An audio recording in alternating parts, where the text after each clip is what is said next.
जय हिंद दोस्तों, मेरा नाम कुलदीप है और स्वागत है आपका अपने चैनल दीप्स एजुकेशन पर।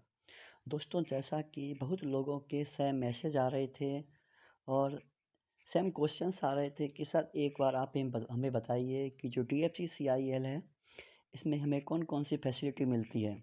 जैसे कि हमें रेलवे पास मिलता है या नहीं मिलता है, या फिर हमें जैसे जो मेडिकल फैसिलिटी है उसमें क्या-क्या मिलता है, हमें कितना पैसा मिलता है और हम मेडिकल में हमको मिलता है, हमारी फैमिली को भी मिलता है क्या? उसके अलावा तीसरी बात थी कि इसमें जो क्वार्टर्स हैं, वो किस तरह के मिलते हैं? यहाँ पे मिलते हैं या नहीं मिलते हैं? मिलते हैं तो कहाँ मिलते हैं? किस तरह के मिलते हैं? तो मैं आपको उन सब के बारे में आज बताने आया हूँ। तो सबसे पहले बात करते हैं रेलवे पास की। तो दोस्तों, मैं आपको बता दूँ कि जो DFC CIL है, ये रेलवे का पार्ट नहीं है। यह रेलवे के अंदर एक PSU है। तो जो रेलवे पास है आपको DFC CIL में नहीं मिलता है। वो ओनली जो रेलवेज के एम्प्लॉय हैं उन्हीं को मिलता है। इसमें आपको रेलवे का पास नहीं मिलता है। लेकिन हाँ, आपको रेलवे का पास तो नहीं मिलेगा, लेकिन उसका पैसा मिल जाता है। कब मिलता है?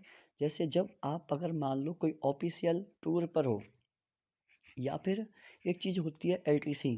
जब आप LTC क्लेम करते हो तो उसका पैसा भी आपको मिल जाता है। अब ये LTC क्या होता है, कितना पैसा मिलता है, कैसे क्लेम करते हैं, तो उसकी मैंने वीडियो है वो चैनल पर डाली हुई है, आप वहाँ जाकर देख सकते हैं। इसके अलावा जो मैं LTC की वीडियो को नीचे कमेंट बॉक्स में भी पिन कर दूंगा, वहाँ जाकर भी आप देख सकते हैं कि LTC कैसे क्लेम करते हैं, कितना पैसा मिलता है, किस किस को मिलता है। तो उसके अकॉर्डिंग सारी बातें बताई हुई हैं, वहाँ जाकर आप देख सकते हैं। तो पहली बात तो ये क्लियर हो गई है कि जो DFC CIL के एम्प्लॉयज़ हैं उनको रेलवे का पास नहीं मिलता। अब दूसरी बात आती है मेडिकल पॉलिसी कि DFC CIL में मेडिकल पॉलिसी किस तरह की है, किस मेडिकल है, उसका फ़ायदा फैसिलिटी किस तरह मिलती है DFC CIL के एम्प्लॉयज़ को। तो पहली बात तो मैं आपको बता देता हूँ कि जो DFC CIL है, अभी इसके खुद के हॉस्पिटल नहीं हैं। जिस तरह से रेलवेज़ के तो खुद के हॉस्पिटल होते हैं, क्योंकि रेलवेज़ एक काफ़ी पुरानी ऑर्गेनाइजेशन है। लेकिन DFC CIL है, अभी इतनी पुरानी नहीं है, अभी इसको बने कुछ ही टाइम हुआ है। तो इसलिए DFC CIL के खुद के अभी हॉस्पिटल्स नहीं हैं। तो इसमें क्या होता है कि जो DFC CIL है, इसमें आपको 2 तरह की फैसिलिटी मिलती हैं।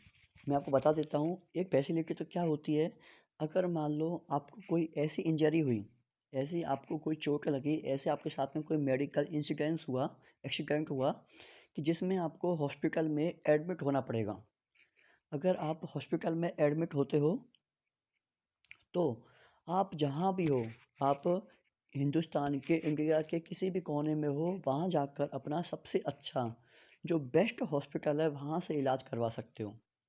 हाँ दोस्तों, आपने सही सुना, ये सबसे अच्छी बात है DFC CIL की कि आप आपको कोई ऐसी इंजरी हुई है जिसमें आपको हॉस्पिटल में एडमिट होना पड़ेगा।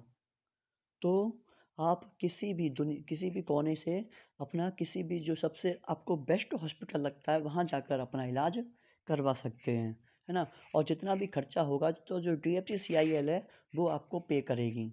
आपको कुछ भी नहीं देना, बस ये है कि बहुत ही थोड़ा बहुत पैसा आपको देना पड़ता है।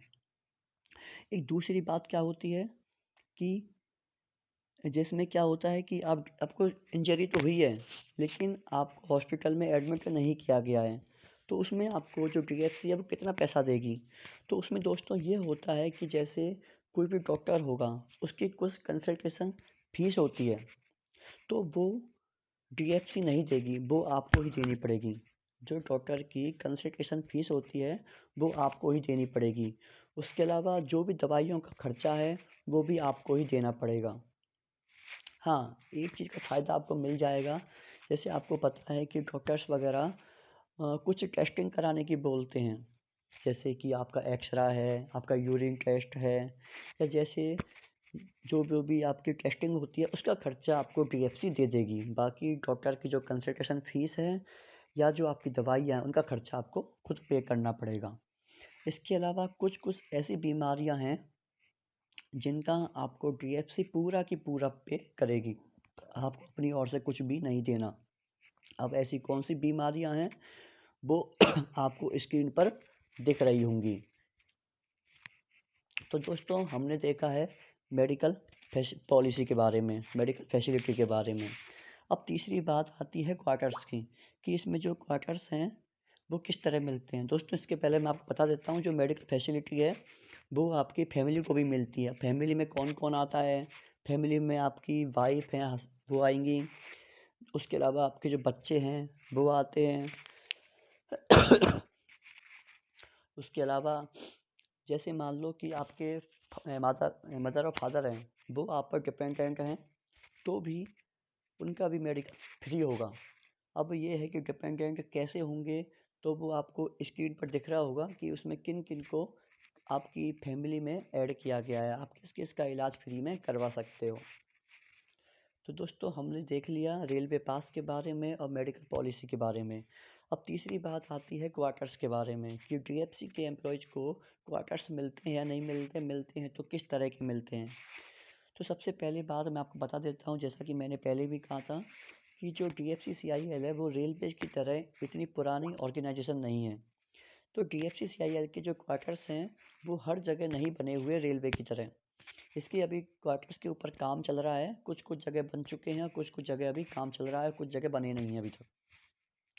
तो इसे ज़रूरी नहीं है कि आपको इसमें क्वार्टर्स अवेलेबल हो जाएं, लेकिन अगर आपको क्वार्टर्स अवेलेबल होते हैं तब तो कोई दिक्कत है ही नहीं, तब तो आपको क्वार्टर्स में आप रह लोगे।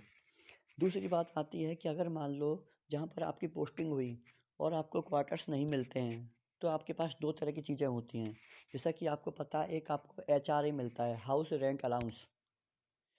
हाउस रेंट अलाउंस होता है, तो वो जैसे कि जो एचआरए होता है, हाउस रेंट अलाउंस है, वो आपकी सैलरी में ऐड होकर आएगा।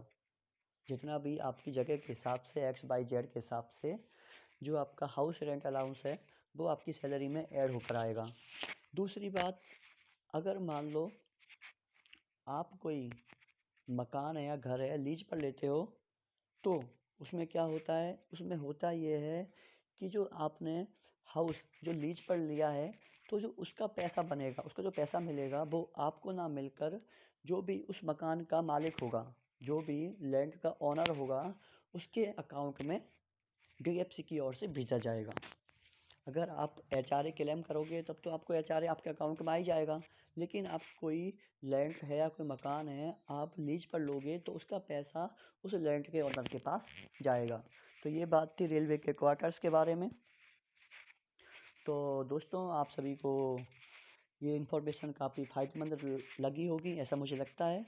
इसके अलावा आप और किसके ऊपर वीडियो चाहते हैं मुझे बता सकते हैं, नीचे कमेंट कर सकते हैं। इसके अलावा फेसबुक, इंस्टाग्राम और टेलीग्राम की जो लिंक है वो भी डिस्क्रिप्शन बॉक्स में दे दी गई है, वहाँ जाकर भी आप मुझे पर्सनली मैसेज कर सकते हैं। इसके अलावा आपको और कोई क्वेरी है, कोई प्रॉब्लम है डीएफसी को लेकर, मुझे बता सकते हैं। बाकी अपना ध्यान रखें, अपना ख्याल रखें। जय हिंद, जय भारत। Thank you.